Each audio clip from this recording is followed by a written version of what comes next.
Hi, this is Janae Walsh, and I just wanted to share with you a fun file that I found on the Silhouette online, and I downloaded it to my library. And it is the A2 card and envelope. It is a magazine holder style, but it's scaled down for your greeting cards or your handmade cards. And I just wanted to show you how to put it together really easy. So the first thing that I do is I imported it into my library, and then I've chosen that and I brought it into my workspace. So I went online and was a little confused how to put it together, and I saw that you could put that on a 12 by 12 piece of paper and it should fit. But I find that I really do need to reduce it to about 98%. So when I imported it into my workspace, it comes as a large cut file with every element needed to complete that holder, that card holder. They're all grouped together, but we need to size it, and right now while they're all grouped together is a perfect time to size it. So, and that way all the elements will fit perfectly. So what we're going to do is we're going to just move down our size to 98%. You have to apply it, and hopefully everything moves. I didn't see it move. We'll see. I'm going to apply it again. Yep, I think it did. Okay, and so now, because everything is grouped together, and I just want to show you how this finished thing looks. It's like a little magazine holder, but it fits your greeting cards perfectly, your A2 size cards. So, the cut file has everything needed to create this. And it also has a few little card inserts, and they are like these little brackets as well. So I haven't used those in this one I'm going to show you, but you might use those in your scrapbooking or in your journaling. So those are kind of fun, and they're all included in this cut file. So, but the first thing we need to do is cut out the base of our card holder, and that is this piece that you see on our screen. To make it fit, we scaled it down to 98%, and now we need to ungroup it from all the other pieces. So we're going to right click on that and select all of them, and we're going to ungroup. Now, ungrouping by hitting it once means that you're going to ungroup some of the components from the others, but you haven't ungrouped everything. Click somewhere off of that, and then if you click back on to a certain area, now this little bracket that is the title holder, we can slide that off our cutting mat. And also over here are our little elements that we use for decorative panels. We can slide those off. We're going to slide this little piece back onto our workspace. And those bracket areas that I was telling you about, those little cards that are an addition, those are off over here on the side, and we don't need to worry about those right now. So we want to make sure that the body of our card holder fits within our workspace and avoids our areas here that is a no-cut zone, basically. And then we want to try to utilize as much of our 12 by 12 cardstock as we can. So I'm going to rotate this 90 degrees. There we go. And grab it and move it down, keeping within the red outline. And there, I hope you can see that. But that's what we're going to do, and that's what we're going to cut first.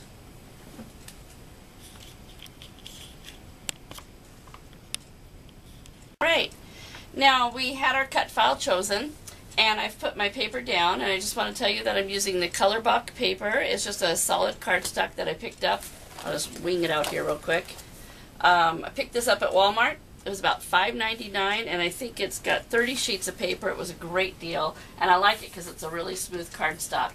Works really well with Silhouette. It's a white core cardstock, so that might be a factor when you're folding lines, but I kind of like it. It's kind of whimsical looking. And so in my Silhouette file, I chose to cut it. I don't need to worry about the registration marks because we didn't do any printing, so I'm going to do skip registration, and I'm just going to cut it.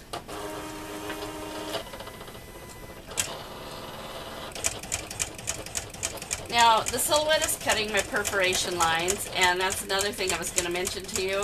You can choose to delete those off of your cut file just by choosing them. You might have to do a thing that's called release your compound path to select those. But I think if you just ungroup, you will be able to get those to a selection where you can just get rid of them. That way you can use your bone folder and have a nice smooth fold line.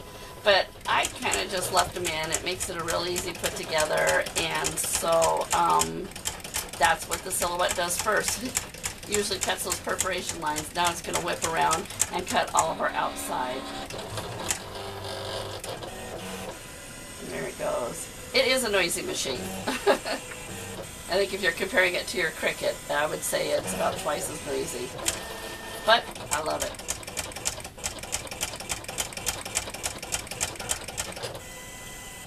I always make sure this area is clear so nothing impedes the coming and going of the mat. That'll really throw off your cut.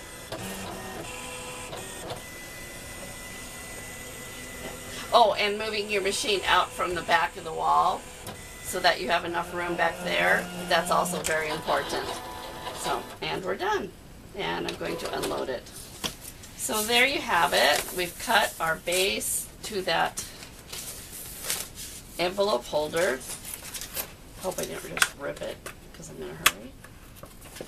Oh, you know what? I've had my Silhouette about a month. It says that that blade is good for 100 cuts. Oh, I'm sure I'm there. But still seems to be going strong, so there you are. That is our magazine holder, our card holder, magazine holder style. So check back and I will be putting it together. All right, now I want to get ready to line up my decorative panels and get those set up on my mat and ready for the cut. So I'm going to move off my base. I'm just going to move it off this is my workspace right here. I moved that away, already used it. Move this away, don't need it. And somewhere over here, group together as one grouping, which I just think is really handy, is this decorative panels that go on the sides of that.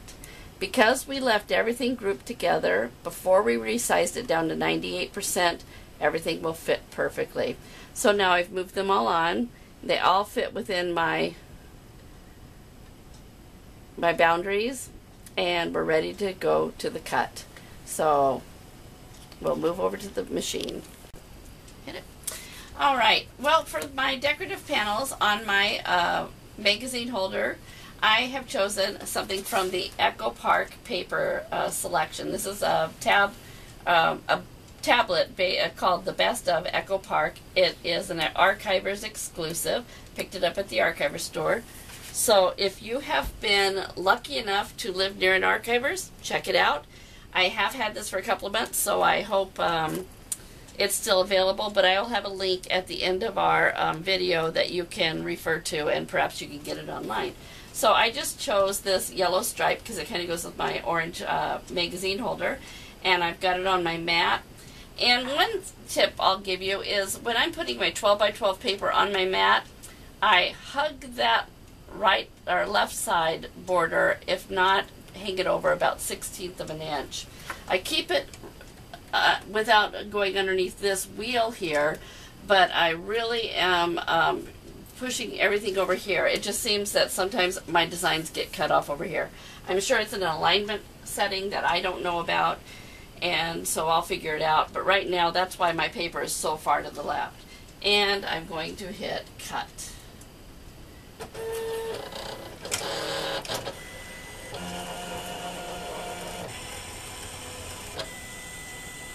And with a vertical design like this, it's really important that your paper is on straight. So I was careful to line it up across the top. I also keep this area, once again, free. So my cutting mat sometimes would cause this mat to butt up and then everything gets thrown off. So you want to really be aware of that. And sometimes I just help it along a little bit. by holding it free in a way. Because you know what? I always have my score tape, my scissors, and my X-Acto knife laying right here, and they're always getting in the way. So there you are. It's cut all those pieces that are going to be the decorative panels on our magazine holder, and so I'll be back to you when I've got those released from this cutting mat.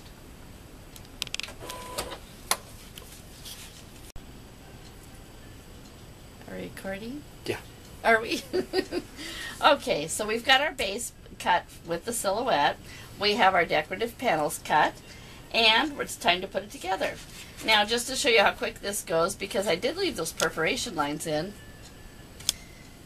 that they're just like that, like that. You don't even need a bone folder. And like that. I went ahead and pre-taped everything because it makes it so much easier on camera to put everything together. I also find that if we line up the fold line with the edge, press it down, that makes it so much straighter than trying to do the side panel first. So do the end of it, and then should be able to line that edge up with the fold line really well. I take my bone folder and just give it a little bit of pressure. There we go.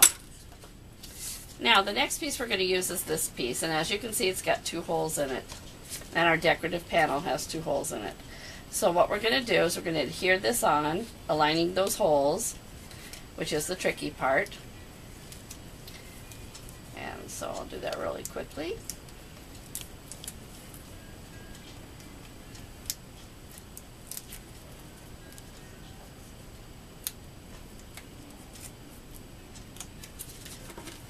Sometimes it's nice to have a little light shining from behind, but I should be able to.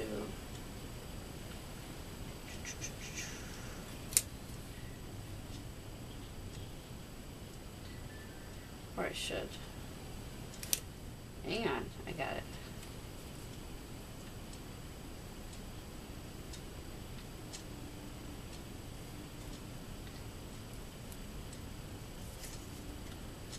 That's close. All right.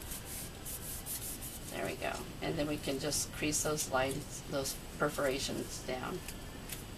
The next thing that we're going to apply is our little bracket. And this, when we ungrouped our cut file, these stayed together. So these were always the right size. And the other thing that I did was I just inserted a text box on top of this. So when I cut it out of the white paper, the first thing I did was print. And I was able to print my topic for my cards that are going to go into this box. And so, and then I cut it.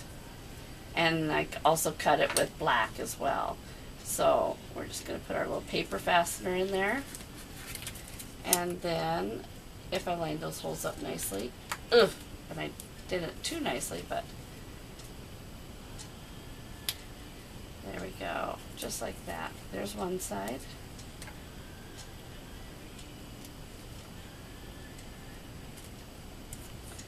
And got my tool here. My tweezers work great. There we go.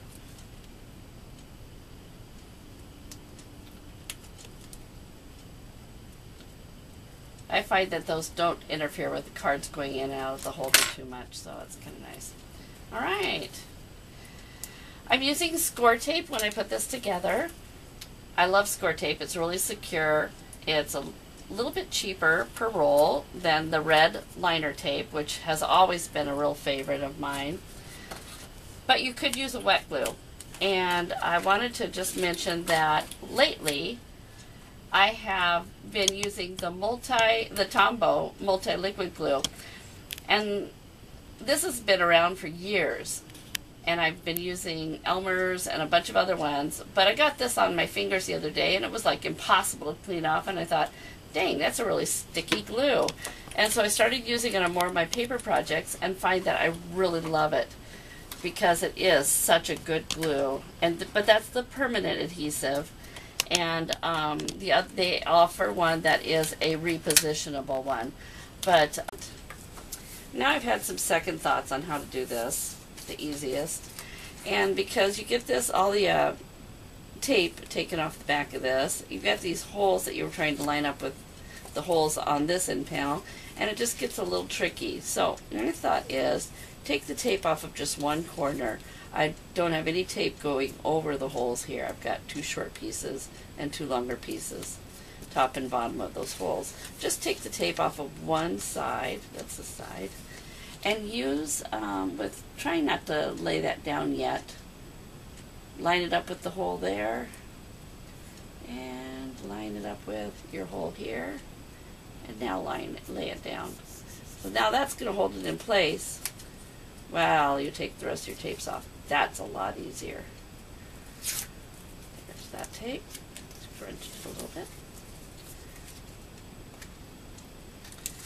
And I am using the score tape, which I love because it's very secure.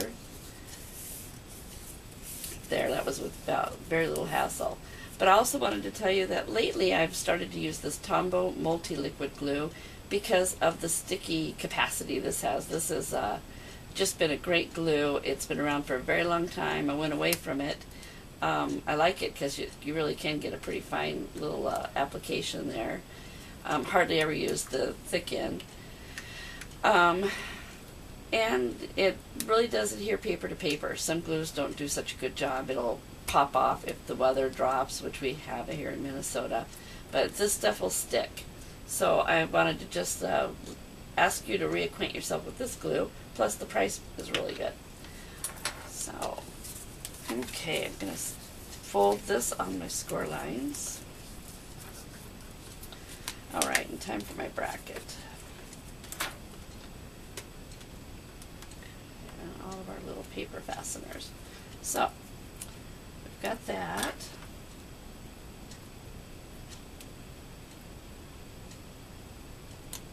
Put a fastener in there, hold it with my thumb, put the fastener through the hole, and with my X-Acto knife, I just use it to kind of split those. It's easier. And you can get it tight to the paper too. There you go. One down. Pivot it into place. Right there.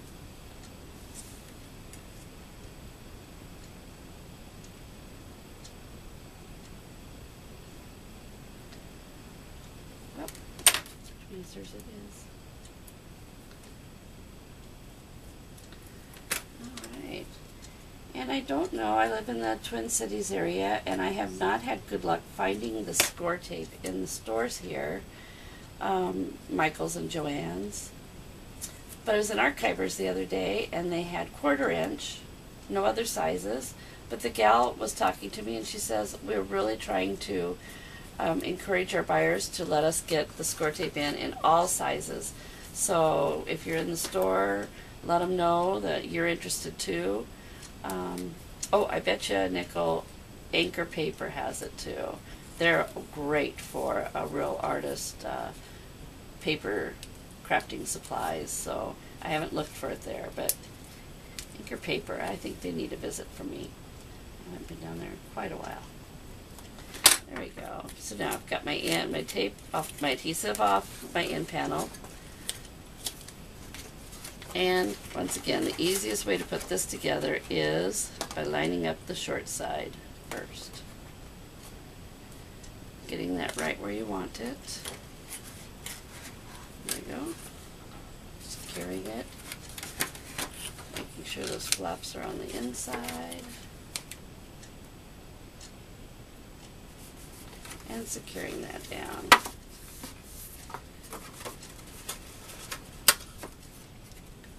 I hope this is all in frame. I don't have my husband to help today. There we go. There. All right.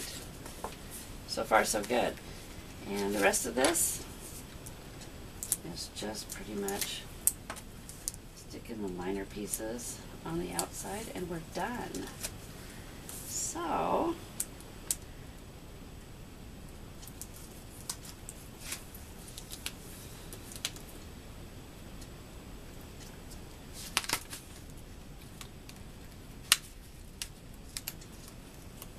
come on, score tape, there you go.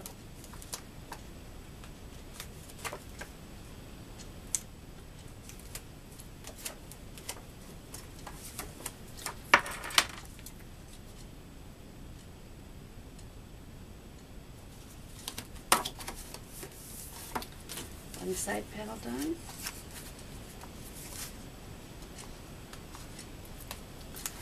This is the longest part, is getting this off.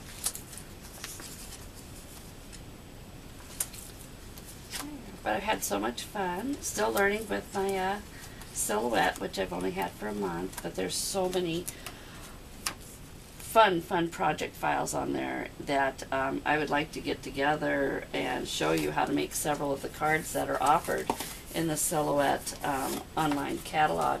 So I would like this to become a series. So check back to our blog site, gutenbergsdaughters.blogspot.com, and we will hopefully have a series of about 5 get-togethers where we go through and make some fun cards and another card holder. So in the end of the series, hopefully we'll have 5 card holders with 5 cards, and they will be quick cards, and hopefully I can throw some original ideas in. But what I'd like to tell you is I do best when I'm copying other ideas. Here's a cute little card that I just used the other day for a thank you, and it's a Silhouette file, and it was just the tree, but it sure did dress it up when I added some of these My Mind's Eye enamel dots, which are new and I'm loving them. Here's another idea that I got off of Pinterest, and it's just cutting with your Silhouette random numbers, and then whatever the number of the birthday is that you're going to celebrate, cutting that out, backing that one with color paper, and then popping the rest of them up with foam tape. I don't know if you can see, but there's foam tape in there. And it just gives it a kind of a little bit of a shadow box effect. And then I applied different color of these enamel dots in a very random pattern. And I just thought that was the cutest card. That'd be a great over the hill card.